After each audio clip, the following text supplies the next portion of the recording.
The day that strikes fear and terror into the hearts of telephone company engineers everywhere is Mother's Day. Because on Mother's Day, call volume goes through the roof. And yet, the telephone network is engineered around Mother's Day. It's designed to handle Mother's Day traffic every day of the year.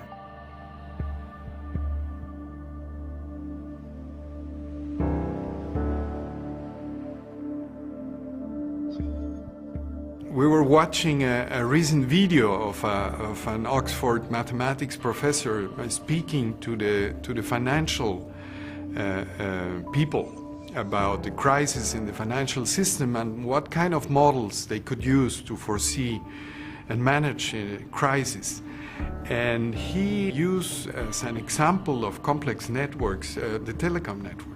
We discussed this video with other regulators of Central America, and my colleague from Panama made a very smart comment, and he said, it's not that financial networks are similar to telecom networks, it's that financial networks became like telecom networks because they're using the modern telecom network. So it's actually the telecom network, the one that is dictating how the financial system works. That's a real testament to what this industry is about. You know, people dismiss the concept of the Bell system, the system, because it's viewed as old world. That's pre-divestiture, that's the dinosaur, those are the troglodytes. You know, we're the new phone network today. But in point of fact, when you go back and look at what that system was designed to do, there's never been anything built on this planet, nothing, that's capable of meeting it in terms of how it works, how well it's designed, how strongly it was created to handle every possible circumstance. That network is measured as being available to its customers, available to its users 99.999% of the time, all the time.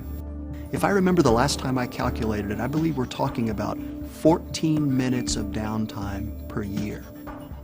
Think about anything else that works that well.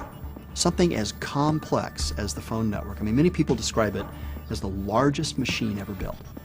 I mean, it's a lot of moving parts, and yet it works, and it works that well.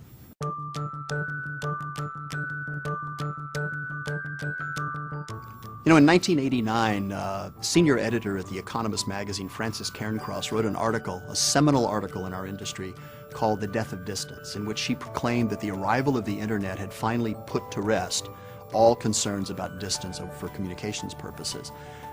I would argue that it happened much, much earlier than that. In fact, it happened with the arrival of the telegraph.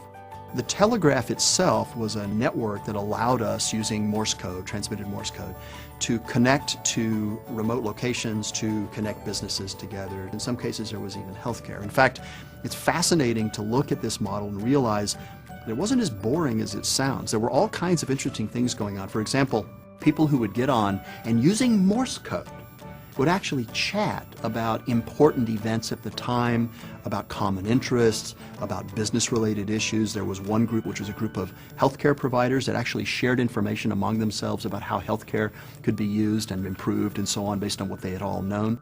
There were online marriages performed over the telegraph network. And so even in those early days, I mean, we're talking the 1840s, 1850s, even then, the concept of using this for the transmission of media-related content was every bit as real then as it is today.